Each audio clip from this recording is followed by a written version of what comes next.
तर संजय राऊत रोज अमित शहांवरती टीका करतात। आज पुन्हा एकदा ते म्हणाले की अमित शहा हे महाराष्ट्राचे शत्रू आहेत। हिंदीचा जो काही हिंदी भाषेचा मुद्दा आहे त्यावरून सातत्याने ते भाजपवरती टीका करताना पाहायला मिळतात आणि भाजपच्याच म्हणजे केंद्रातल्या भाजपवरती हिंदी भाषेचा संजय राऊत यांनी अमित शहा यांच्यावर टीका करावी एवढी त्यांची अवकात नाही। अतिशय थेट स्पष्ट राहता राहिला हिंदी। संजय राऊत तुमचे आका जे आहेत ना काँग्रेस, त्याने त्रिभाषा सूत्री घातली आहे। संजय राऊत तुम्ही ज्यांचे पाय चाटता ना त्या काँग्रेसने हिंदी इम्प्लिमेंटेशन टाकलं आहे।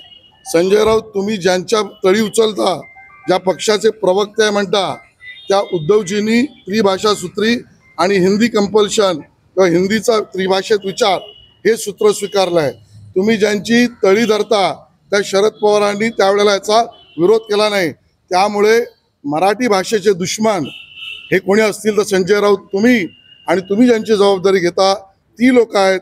बेअक्कलपणाने विधान करणं हे संजय राऊत यांचा स्वभाव आहे। कोर कमिटीची मीटिंग झाल्याचं कळतंय आणि ज्यात मराठी भाषेला अभिजात दर्जा हा महाराष्ट्रातल्या महायुती आणि एनडीए सरकारनं, मोदींच्या सरकारनं अभिजात भाषेचा दर्जा दिला।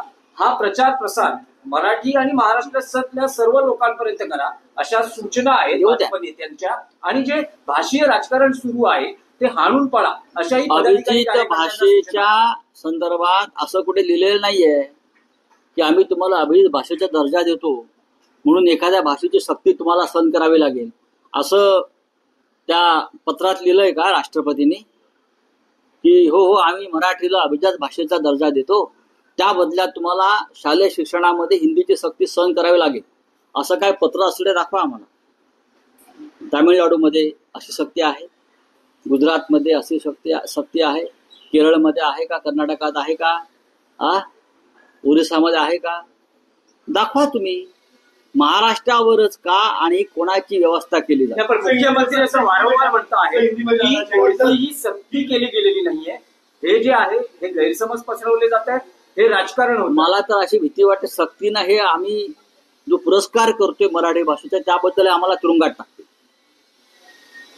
कारण हे कोणाची तरी सुपारी घेऊन मराठीचा मुर्दा पाडायला निघालेलं सरकार आहे। हे आमच्या सरकारला तुरुंगात टाकतील। तुम्ही मराठी माणूस आणि मराठी भाषेचा जो गजर करताय हा गुन्हा या महाराष्ट्र राज्यामध्ये। म्हणून शिंदे आणि फडणवीस हे दोन लोक आमच्या सरकारला तुरुंगात टाकायलाही मागे पुढे पाहणार नाहीत। सोशल मीडियाच्या भाऊ गर्दीत विश्वासार्हतेने चकाकणारे नाव म्हणजे लेट्सअप मराठी। सगळ्यांना, सगळ्या नागरिकांना ती स्पीच, ती लेट्सअप वरील मुलाखती म्हणजे विचारांचा खजिना। त्यानंतरच्या निवडणुकीमध्ये मला सोडून गेले। बातम्या केवळ वस्तुस्थिती सांगणाऱ्या, न प्रोपगंडा, फक्त जनतेचा अजेंडा।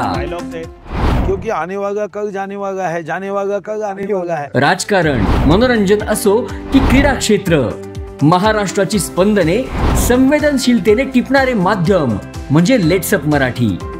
जगासोबत एक पाऊल पुढे राहण्यासाठी लेट्सअपचे ॲप, सोशल मीडिया आणि वेबसाईट सोबत कनेक्टेड रहा।